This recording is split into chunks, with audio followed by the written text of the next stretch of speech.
Hello बच्चों, आज हम लोग डिस्कस करेंगे वेक्टर्स। तो देखो, वेक्टर्स के बारे में हम लोग क्या जानते हैं। हम लोग को इतना ही पढ़ाया गया है कि vectors are something which has magnitude as well as direction. यदि ऐसा है डेफिनेशन ऑफ वेक्टर्स, देन कुछ क्वांटिटीज हैं। For an example electric current, इसका डायरेक्शन भी होता है और इसका मैग्नीट्यूड तो होता ही है, फिर भी इसको हम लोग स्केलर मानते हैं। क्यों मानते हैं? क्योंकि वेक्टर का डेफिनेशन में एक और चीज ऐड करना पड़ेगा और उसको हम बोलते हैं कि vectors are something which has direction, magnitude as well as it follows some special rules of mathematics. मतलब वेक्टर एक अलग ही मैथमेटिक्स है, ये अलग ही मैथमेटिक्स को फॉलो करता है। जैसे यदि हम 2 + 2 ऐड करें, क्या मिलेगा? 4।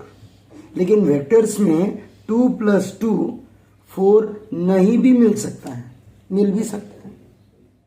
एग्जाम्पल देखा जाए तो एक ब्लॉक ले लिया जाए, इस ब्लॉक पे इस तरफ से 2 न्यूटन फोर्स अप्लाई करो, इस तरफ से 2 न्यूटन फोर्स अप्लाई करो। सोचा जाए तो टोटल तो हम 2 और 2 4 न्यूटन फॉलो कर रहे हैं, लेकिन क्या ये बॉडी मूव करेगा? नहीं करेगा। इनके हम बोलेंगे फोर्स नेट विल बी 0। मतलब देखो, 2 और 2 कितना मिला? 0 मिला। तो बेसिकली वेक्टर का जो मैथमेटिक्स है वो टोटली डायरेक्शन पे डिपेंड करता है। For an example, same block को यदि इधर से भी 2 न्यूटन लगाओ, इधर से भी 2 न्यूटन लगाओ, अब यहाँ पे ये 4 न्यूटन हो जाएगा। तो देखो, दोनों में डिफरेंस क्या है? तो इन दोनों का डायरेक्शन अलग है, अपोजिट है, और इन दोनों का डायरेक्शन सेम है, जिसको हम पैरेलल बोलते हैं।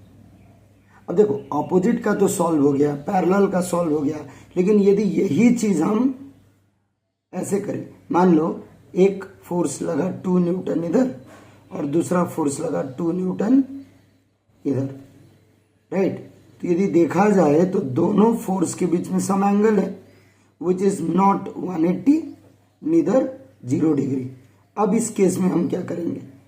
क्या यहाँ पे वेक्टर एडिशन, क्या यहाँ पे ये जो मैंने टेक्निक लगाया, क्या यहाँ पे लगा सकते हैं?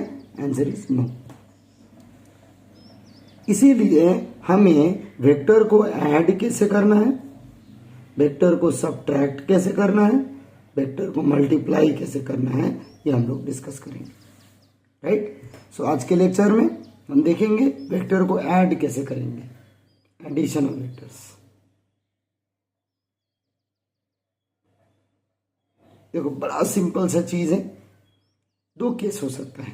केस नंबर 1, मान लो कोई एक बॉडी इधर से स्टार्ट किया चलना, यहां पे पहुंचा, तो इसका डिस्प्लेसमेंट कितना हुआ? ए, और ये होता है notation of vector.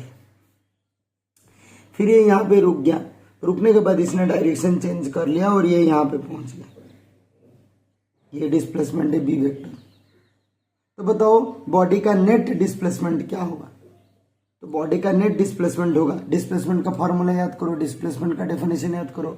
Displacement is defined as the shortest path covered from initial to final point.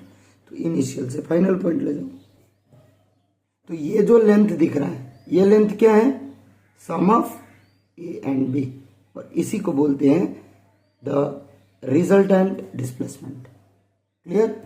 और इसी को हम एक लॉ में कन्वर्ट करते हैं और हम लोग बोलते हैं triangle law of vector addition. और ये क्या बोलता है? 2 vectors, vector A, vector B, represents 2 different side of a triangle taken in same order. देखो, सेम ऑर्डर है। Then the third vector taken in opposite order will represent its resultant in magnitude as well as direction। मतलब किसी भी vector में इसका magnitude के साथ साथ डायरेक्शन भी छुपा हुआ है। अब क्वेश्चन ये है कि इसका मैग्नीट्यूड कितना है, राइट? इसका मैग्नीट्यूड कितना है? तो इसका मैग्नीट्यूड और इसका रिजल्टेंट हम निकालने का कोशिश करेंगे। तो इसका मैग्नीट्यूड और रिजल्टेंट कैसे निकालेंगे? तो वो तो डिटेल डेरिवेशन है। मैं डायरेक्टली फॉर्मूला लिख रहा हूँ। जैसे ये एक वेक्टर था, ये एक वेक्टर था, तो ये जो ओरिजिनल वेक्टर था पहले वाला, इसका डायरेक्शन इधर है, और ये दूसरा वेक्टर हो गया बी वेक्टर, दोनों के बीच का एंगल ये हो जाएगा, तो theta is the angle between two. यहां से एक रिजल्टेंट ले लेंगे आर वेक्टर, जो किसके बराबर है, ए प्लस बी, राइट। अब ये जो आर रिजल्टेंट है वो अल्फा एंगल इंक्लाइंड है with respect to vector A, और बीटा एंगल इंक्लाइंड है with respect to vector B. मतलब मैं डायरेक्शन निकालना चाहूं तो either with respect to alpha या फिर रिस्पेक्ट टू बीटा निकाल पाऊंगा। तो मैं क्या करूंगा, विथ रिस्पेक्ट टू ए निकालने का कोशिश कर रहा हूं। तो मुझे क्या करना पड़ेगा, आर का वैल्यू निकालने के लिए, दैट इज मैग्नीट्यूड निकालने के लिए, यहां से एक परपेंडिकुलर ड्रॉप कर देंगे। क्या बन गया, एक ट्राइंगल बन गया, right. O P Q S, O P Q S triangle बन गया। अब इस ट्राइंगल में पाइथागोरस थ्योरम यूज करके और ट्रिग्नोमेट्री यूज करके हम रिजल्टेंट निकालेंगे, और वो रिजल्टेंट का वैल्यू होगा root over first vector square 2 times vector A B. A और बी के बीच में कितना एंगल है, थीटा, ये ले लेंगे cos theta plus B square, इसको बोलते हैं मैग्नीट्यूड। तो डायरेक्शन क्या होगा, डायरेक्शन होगा फिर अगेन ट्राइंगल लेंगे और यहाँ पे tan अल्फा ले लेंगे, क्योंकि tangent always gives us the direction. tan alpha क्या हो जाएगा, परपेंडिकुलर वे बेस। उस फॉर्मूला से तुम्हें मिलेगा b sine theta a plus B cos theta. So alpha कितना मिलेगा, tan inverse b sine theta a plus B cos theta. यहाँ पे लिखेंगे विथ रेस्पेक्ट टू ए, मतलब हमने जो डायरेक्शन निकाला वो विथ रेस्पेक्ट टू ए निकाला। ये केस 1 हुआ, राइट। तो केस 2 क्या हो सकता है, तो एक बार देखते हैं केस 2 क्या हो सकता है, ठीक है। Let's wait. केस 2, केस 2 हो सकता है कि किसी भी एक ऑब्जेक्ट पे जो फोर्स है वो साइमल्टेनियसली 2 फोर्स लग रहा है।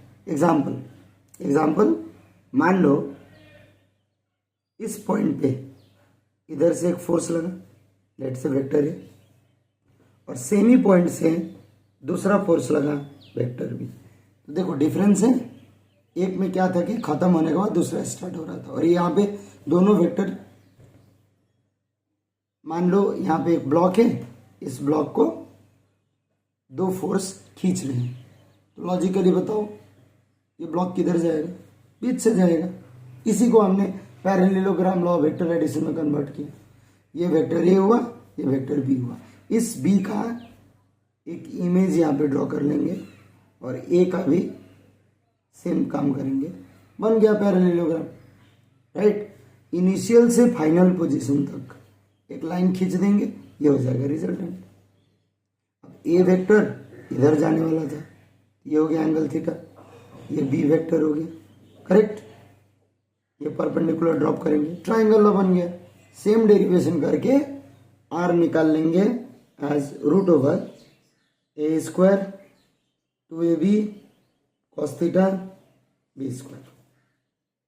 अल्फा हो जाएगा tan inverse B sine theta A plus B cos theta. Clear. ये भी लिखेंगे विथ रिस्पेक्ट टू ए। अब देखो सब्ट्रैक्शन क्या है, सेम ही है। सब्ट्रैक्शन में क्या है, कुछ भी नहीं, सेम। तो देखो सब्ट्रैक्शन में क्या करना है, सब्ट्रैक्शन में मान लो हमें रिजल्टेंट निकालना है ए माइनस बी। ये पहले प्री डिसाइडेड होना चाहिए, ए माइनस बी करना है या बी माइनस ए करना है। मान लो ए माइनस बी, क्या इसको ऐसे लिखा जा सकता है, ए प्लस अब माइनस बी। अब वेक्टर्स में माइनस का मतलब क्या होता है, डायरेक्शन, अपोजिट डायरेक्शन, राइट। हम क्या करेंगे, यहां पे वेक्टर ए ले लेंगे और ये क्या था, वेक्टर बी था। लेकिन हमें वेक्टर बी कैसा चाहिए, नेगेटिव, तो डायरेक्शन उल्टा ले लेंगे। ये हो गया माइनस बी। इनिशियल कौन है? ये। फाइनल कौन है? ये हो गया रिजल्टेंट। ये बन गया R। हमने पहले ये एंगल लिया था, राइट? ऐसे था, होना चाहिए था।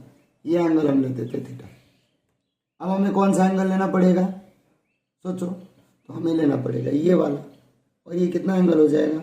180 माइनस थीटा। फार्मूला में लगा देंगे, R is equal to root over A square 2ab cos 180 minus theta B square. जो हो जाएगा R is equal to A square 2ab cos theta B square. Similarly angle का भी वही केस है। क्या आ जाएगा? tan inverse b sine 180 minus theta which is theta only, a plus b cos theta, लेकिन 180 माइनस थीटा के चलते minus b cos theta with respect to. Simple, that is vector. और सेम वैसे हम करेंगे पैरेललोग्राम में। जैसे ये हुआ पैरेललोग्राम, ये एक वेक्टर था, ये दूसरा वेक्टर था, लेकिन हमें तो a माइनस बी चाहिए, तो इसको ऑपोजिट ले लेंगे माइनस बी, और इसका एक पैरेललोग्राम बना के ये रिजल्टेंट हो जाएगा, राइट? Formula same. क्लियर? अब मान लेते हैं कि बच्चों को कंफ्यूजन होता है कि किस साइड कॉस कंपोनेंट होगा तो किस साइड साइन कंपोनेंट होगा। इसके बारे में थोड़ा सा हम बताएंगे।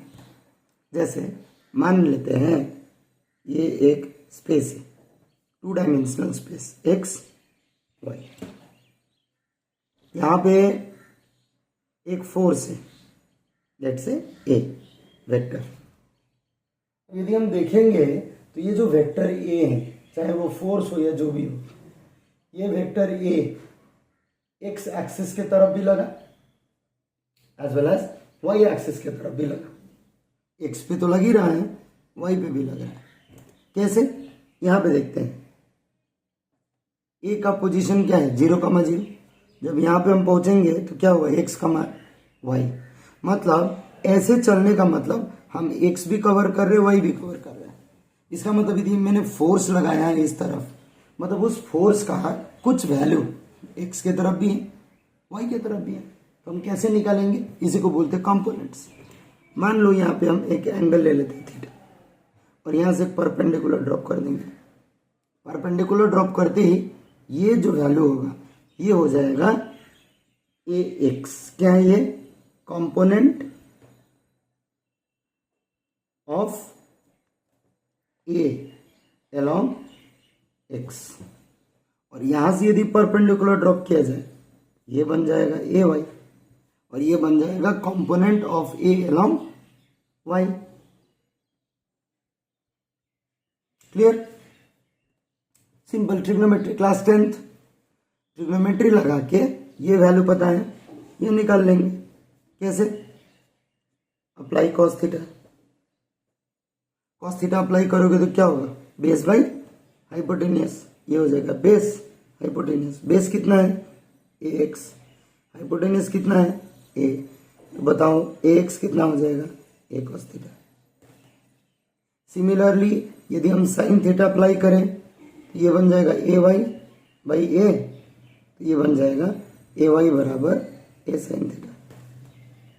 a cos theta is the value only along x axis, a sin theta is the value only along y axis. इसी को बोलते हैं resolution of vectors along x and y component. लेकिन यदि हम 3 डायमेंशनल में 3 डायमेंशनल स्पेस में resolve करें तो बहुत ही कॉम्प्लिकेटेड केस आता है। तो वहां पे हम लोग उसको the concept of unit vector से डिस्कस करते हैं, राइट? और ये यूनिट वेक्टर से कैसे डिस्कस करेंगे और कैसे हम मल्टीप्लाई करेंगे वेक्टर्स, ये हम लोग नेक्स्ट लेक्चर में डिस्कस करेंगे। तब तक के लिए thank you and please subscribe and share the channel.